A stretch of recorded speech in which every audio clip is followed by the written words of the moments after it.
अस्सलाम वालेकुम जी, कैसे आप सब ठीक होंगे इंशाल्लाह। और अल्हम्दुलिल्लाह आप सब भी ठीक हैं, आप सबकी दुआओं से। तो आज ये हो रहा है किचन का काम। किचन के काम से हमारी वीडियो आज स्टार्ट हुई है, क्योंकि और सारी चीज़ें मैंने समेट के सारी रख ली थी। तो ये मैं लेके आई थी रात डब्बियाँ, और थोड़े से मेरे जो मसाले ख़त्म हो रहे थे तो मैं ये लेके आई थी। तो मैंने कहा चले भी इनको भी सारा सेट करके रख दिया जाए, जब हमें ज़रूरत पड़े तो हम ईज़िली एक ही जगह से उठा के यूज़ कर सकें। तो इसीलिए मैंने कहा सब चीज़ों को डब्बियों में फिल कर देते हैं, फिर इनको एक ही साइड पे रख देती हैं। बाकी तो मैंने सारा कर लिया था। तो ये देखिए सारे मैंने डब्बियों में निकाल लिए हैं, सारे मैंने मसाले भी निकाल लिए। तो मैंने एक एक करते जाना है और इनको फिल करके डब्बियाँ बंद करते जाने, ताकि पेमेंट को सेट करके रख सकूँ। अच्छा, मुझे ना पिसे हुए मसाले अच्छे नहीं लगते, वो मुझे पसंद नहीं आते। मैं पिसा हुआ मसाला बिल्कुल भी नहीं बाहर से लेती। मेरी कोशिश होती है कि भी मैं ताज़ा मसाला लूँ, उसको पीसूँ और फिर अपनी जो भी मैं चीज़ बना रही हूँ, जो भी मैं खाना बना रही हूँ, मैं उसके अंदर ऐड करूँ। अगर वो पिसे हुए में पता क्या होता है, वो वाला जायका नहीं आता जो आप ताज़ा पीस के डालो। वो एक अलग और ख़ूबसूरत और बहुत मज़े का फ्लेवर लेके आता है। तो इसलिए मैंने ये सारे साबुत मसाले लिए हैं। तो फिर इनको मैं रख रही हूँ। उसके बाद जो है मैं इसको जिस टाइम मुझे काम आएंगे मैं फ़ौरन ही इसको थोड़ा थोड़ा लेके पीस के डालती जाऊँगी।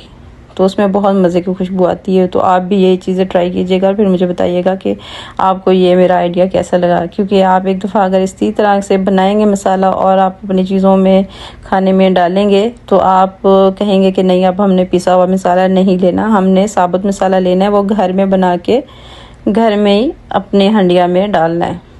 तो बाहर से आप पिसा हुआ मसाला नहीं लेना पसंद करेंगे। तो ये देखिए सारी डब्बियाँ मैंने फिल कर ली हैं। तो उसके बाद अब बारी आती है गुड़ की। गुड़ मैंने लिया था, तो उसको मैंने डंडे की मदद से अच्छे से थोड़ा थोड़ा करके ना इसको बारीक कर लिया है, ताकि ये इसकी मोटी मोटी ढेलियाँ थी तो वो अच्छी नहीं लग रही थी। तो मैंने कहा चलो थोड़ा सा इसको पहले बारीक करके फिर इसको डब्बे में भर दूंगी, ताकि ये इजीली आ जाए। अगर जो मोटी ढेलियाँ जैसी थी वैसे रख देती तो नहीं आनी थी अच्छे से। अच्छा, जब पाकिस्तान में हम थे तब ये चीज़ों की ना इतनी कदर नहीं होती थी, ये चीज़ें इतने दिल नहीं करता था। अब जब से मैं यहाँ सऊदीया में रहना स्टार्ट हुई, सऊदीया शहर जद्दा में रहती हूँ, और इधर अल्हम्दुलिल्लाह इजीली मिल जाती हैं चीज़ें, और इन चीज़ों की बहुत चाहत होती है। इन चीज़ों की बहुत हमें खुशबू अच्छी लगती है, अपने वतन की याद भी आती है। तो अब ये चीज़ें बहुत अच्छी लगती है, तो इसलिए इनको संभाल के रखती हैं और खुशी खुशी खाती हैं, और दिल भी खुश होता है अपने चीज़ें, जो अपने वतन की चीज़ें देख के। और ये अल्हम्दुलिल्लाह सेम वही चीज़ें जो हम पाकिस्तान में लेते हैं, ये पाकिस्तानी स्टोर है, हम वहाँ से चीज़ें लेते हैं। अगर आपको भी लेना होगा तो मुझे कमेंट्स करिएगा, इंशाल्लाह मैं आपको बताऊंगी कि हम कहाँ से लेते हैं, और आप भी ले सकते हैं जाके वहाँ से। ये सारी मैंने पाकिस्तान स्टोर से चीज़ें ली हैं। ये देखें, इसी तरीके से हम सब चीज़ों को बंद करके इजीली रख दें, तो हमें पता होता है कि हमारी चीज़ें कहाँ पे हैं, तो हम इजीली उठा सकते हैं। ये तो थी मेरी रमज़ान की शॉपिंग, और ये हाफ़ है, हाफ़ मैंने समेट ली थी, तो ये मैंने आपको हाफ़ दिखाई है। इंशाल्लाह नेक्स्ट वीडियो में आपको मैं पूरी दिखाऊंगी। ये देखें डब्बियाँ मैंने इस तरतीब से रख दी हैं, ताकि जिस टाइम मैं उठाऊँ ईज़िली ये सामने हो। और चलते हैं किचन की तरफ। तो किचन में आज मैं बना रही हूँ इमली की चटनी, खट्टी मीठी इमली की चटनी। और ये पता है कि रमज़ान में ये बहुत ज़रूरी होती है, और हमें खुद भी पसंद होती है, बच्चों को भी पसंद होती है। तो मैं आज ये बना रही हूँ इमली की चटनी, समोसे के साथ, दही बड़े के साथ, ये सब चीज़ों के साथ चल जाती है। और मैं कहती हूँ ये कोई ऐसी चीज़ नहीं होगी जिसके साथ ये इमली की चटनी अच्छी ना लगती हो। हर चीज़ में माशाल्लाह ये बहुत अच्छी लगती है, और ये घर में बना सकते हैं आप। बहुत इजी तरीका है इसका।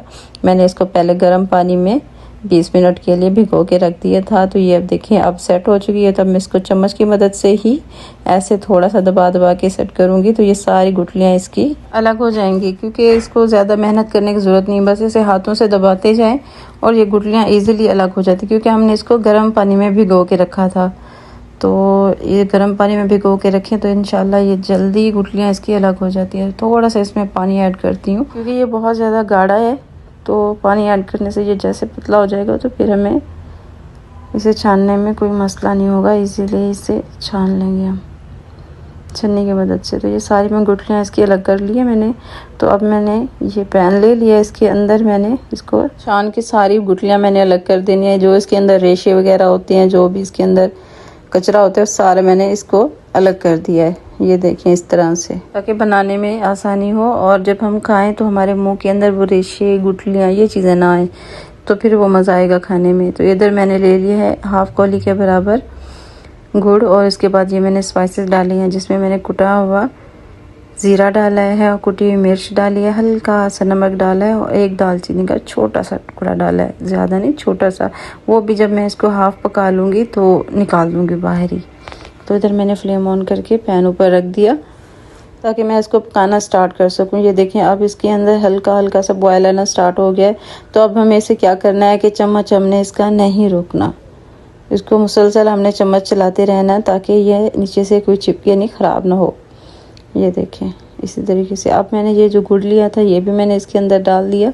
अगर आपके पास गुड़ हो तो गुड़ भी डाल सकते हैं, अगर आपके पास चीनी है तो चीनी भी डाल सकते हैं, इसमें वो ज़्यादा कोई नहीं होता है इशू, लेकिन गुड़ के साथ थोड़ा ज़्यादा फ्लेवर अच्छा आता है। ये दालचीनी का जो टुकड़ा मैंने डाला था ये भी मैंने निकाल दिया बाहर, क्योंकि बस मुझे इतना ही फ्लेवर चाहिए था, वो हमने हासिल कर लिया। तो अब हमने इसको रिमूव कर दिया।